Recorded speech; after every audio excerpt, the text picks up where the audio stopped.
गफलत से हिदायत तक का सफर। ना नमाज पढ़ती थी, ना कुरान पढ़ती थी, लेकिन एक वाक़ये ने उसकी जिंदगी बदल दी। सारा अपने कमरे में फोन पर हंसी मजाक कर रही है, साथ में टीवी भी चला हुआ है। इधर उधर से दोस्तों के मैसेजेस भी आ रहे हैं। उतने में ही उसकी अम्मी आती है। अम्मी कहती है, बेटा कितनी देर हो गई, तुमने नमाज नहीं पढ़ी? सारा चिढ़क कर कहती है, अम्मी अभी टाइम है, आप तो हमेशा नमाज, कुरान, तस्बीह की बातें करती रहती हो। जिंदगी में थोड़ा एंजॉय भी करना चाहिए। ये बातें सुन के अम्मी का दिल थोड़ा भारी सा हो जाता है। अम्मी फिर भी उसे समझाती है, बेटा ये दुनिया एक दिन खत्म हो जाएगी, आखिरत के लिए तैयारी करो। रोज का वक्त फोन और टीवी पे जाया मत करो। अल्लाह ने तुम्हें इस दुनिया में इसलिए नहीं भेजा। सारा को इन बातों से कोई फर्क नहीं पड़ता।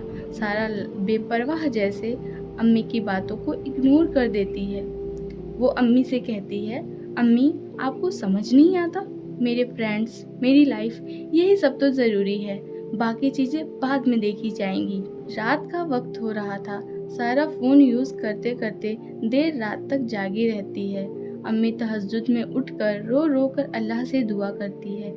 अम्मी दुआ में, या अल्लाह मेरी बेटी को हिदायत दे, उसे कुरान और नमाज की रोशनी की तरफ ले आ।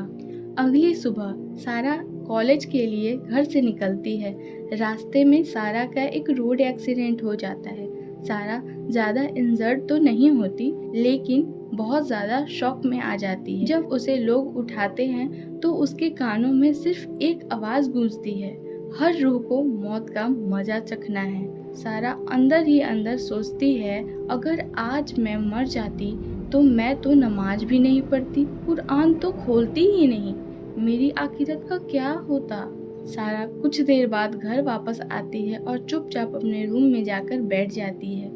ये सब देख के उसकी अम्मी उसके पास आती है। अम्मी उससे नरमी से पूछती है, बेटा क्या हुआ, कैसे हुआ? सारा की आंखें नम हो जाती है।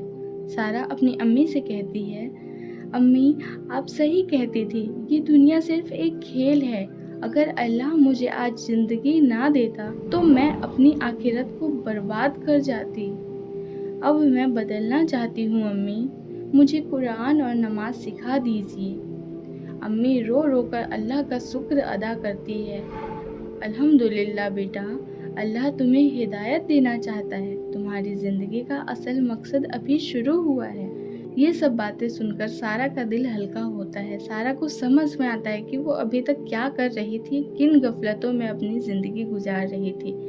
वो अपने आप से वादा करती है कि वो अब से सुधर जाएगी और दीन की तरफ आ जाएगी। अगली सुबह सारा हिजाब पहनकर अम्मी के साथ नमाज और कुरान पढ़ती है। इन सब के बाद सारा को काफ़ी सुकून मिलता है। उसे समझ आता है कि उसकी पहले की ज़िंदगी और अब की ज़िंदगी में कितना फ़र्क है। सारा अपनी अम्मी से कहती है, अब मुझे समझ आया, असली सुकून दोस्तों या फ़ोन में नहीं, अल्लाह की याद में है ना अम्मी।